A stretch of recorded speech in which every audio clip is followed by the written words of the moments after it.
Hello Stampers, this is Sarah Neighbor with Sarah Loves to Stamp, and today I'm bringing you a quick tip Tuesday that'll show you how to do these fun edges that I have at the bottom of these little paper blocks here, or at the top for that matter. This is a scrapbook page that uses our celebration paper for 2012, and it is the Everyday Enchantment paper, and that's the only designer paper I've used on this page. I also used the Ribbon and Brad pack that you can see here and here, that you can also get free with a $50 order.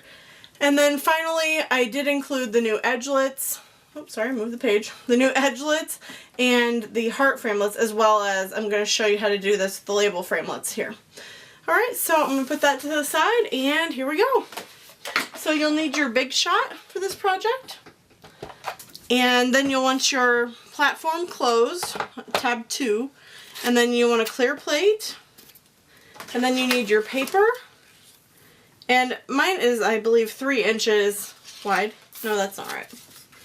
Just kidding. It is, no, it is 3 inches wide. Ha! Alright, so anyway, 3 inches wide.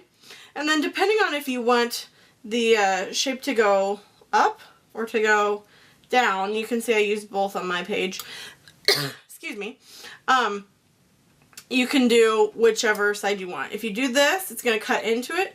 If you do this, it's going to leave the fancy edge coming out from it. And then I wanted to tell you one other quick thing about my page. Let me show you it one more time here. If you see this one, you notice this piece of red paper is really long. And if you just sat it on your die, it would cut off the top and the bottom. So I actually folded it about here. You can't quite see it, but I folded it, and it would be under the photo and under this embellishment, so you can't tell. I have seen people who like run the paper, let me show you. I have seen people who run the paper like this, but that will give you like kind of a raised edge on this side, and I didn't want that. So that's why I did the fold and hid it. So anyway, back to this. So I'm going to do it this way, and I'm just going to slide this particular piece. You're able to move up just a hair because this particular piece, as you'll see from here, is very short. So, because you have your photo block there. So I'm going to go ahead and slide it into position, and you just want to make sure it's really even on both sides. And then I hold my framelits down with a Post-it note. Some people use Dotto, some people don't use anything, so do what you want to do.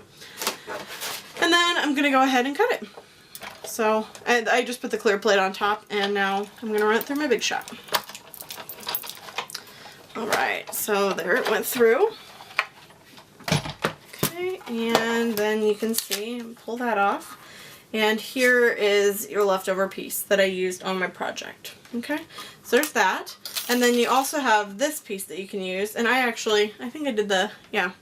I'll show you what I did. On mine, I cut another one like this one. Okay, so on the bottom. And then I just made it a really tiny piece. So, anyway, that's how I did that. And then I just wanted to show you a couple other ideas using the same technique. I also wanted to show you this. I used, for my project with the 3-inch strip, I used the second largest label. Okay, so you can see that. You get a ton of these, and I am in love with them. I think they're fabulous. And then I wanted to show you real quick, the flag pieces have been really popular. Flagged ends for different sentiment strips and whatnot. So I wanted to show you how you could do that with the hearts. So all I did, and I can't remember which one I used, maybe the second largest one, but I used one of the hearts here, and I just took my piece of cherry cobbler and lined it up and cut like this, and that makes your flagged end. Okay, this is your piece that'll come out in the middle if you use a really long piece, you'll see that. Okay, and then the piece on the other side. So you could use this piece, or you could use this kind of chevron looking piece, or you could use the regular flagged end piece. So lots of options that you can do with these edgelets as well, and it's a different way to use them than just using, you know, the center like they normally would be. And I also thought it'd be really fun on a scrapbook page, especially you could flag the ends with the scalloped one. I thought that would be super duper cute. So try that out. And I hope you enjoyed the quick tip for today. I do love these framelits, so I wanted to share with you some more ways to use them. Although they are a good value because you already get 6 of them. So one more thing I wanted to remind you of is that the how to use it is on the front. There's the English instructions right here. It says to use framelits, and it has the steps there. So you don't have to worry about forgetting, as well as it is a wafer thin die, so the steps are on here as well. Okay, so that just makes it way easier to use, I think. And I hope you enjoyed it, and I'll see you next week for another Quick Tip Tuesday. Have a great, great week.